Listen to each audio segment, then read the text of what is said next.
ఆర్బీకేలో మీకు ఏ విధమైన ఆర్బీ వాళ్ళు ఇక్కడికి వస్తున్నారండి చూసి ఇదిగో మా ఎదురుగుండా ఒక వంతు వెళ్ళిపోయింది 300 వెళ్ళిపోయింది అంటున్నారండి. మొన్న తిరగబడిపోయిందండి మా ఎంపీపీ గారు ఎదురుగుండా. ఏంటి ఏమి చెప్తే ఏమంటున్నారు మీరు 300 వెళ్ళిపోయిందని చెప్తున్నారండి. మా ధాన్యం ఎక్కడ ఉందండి ఇప్పుడు ఇంకా సగం ధాన్యం ఉందండి మొత్తానికి. ఎక్కడ అది అసలు ఒక బత్త కొనలేదు తడిచింది. పొడి ధాన్యం కొన్నారు ప్రకటన చేశారండి వాళ్ళు.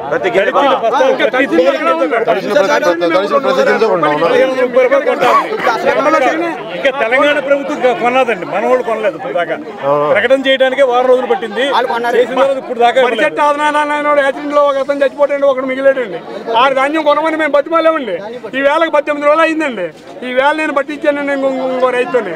ఆ ధాన్యం పట్టిన మూటలో వదిలేస్తే అవి అమ్మితే 48 వేలు లాస్ వచ్చించారు.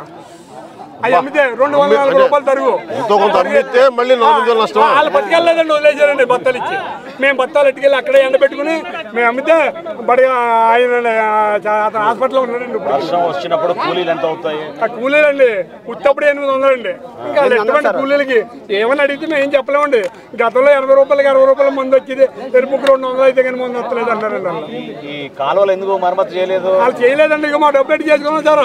10,000 రూపాయలు కాదు గుర్రపటేక్ అలాగే ఉంది. ఇంకా తీస్తున్నారండి పరిగా 6 పథకాలు ఇంపార్టెంట్ లాగించారు. 6 పథకంలో కాదు మేము తలుపులు బిగించుకున్నామండి. మేము గవర్నమెంట్ తలుపులు మేము బిగించుకుంటామండి. తలుపుకి 90,000 లక్ష రూపాయలు. మేము 4 తలుపులు 4 తలుపులు చందాలు వచ్చేసి దానికి నేనే దానికి ప్రెసిడెంట్ నేనేనండి.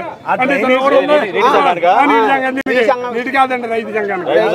నోరు ఉందో ఎక్కడికి వెళ్ళినా కలెక్టర్ దగ్గర నుంచి గట్రా తీసుకొస్తానని నాకు చెప్పారు సార్. మీ డబ్బులు పోగు చేసుకుని రైతుకి 1000 రూపాయలు వేసుకుని మనం చేయించుకుంటామండి. ₹1,00,000 అయిందా? ₹1,50,000 సార్.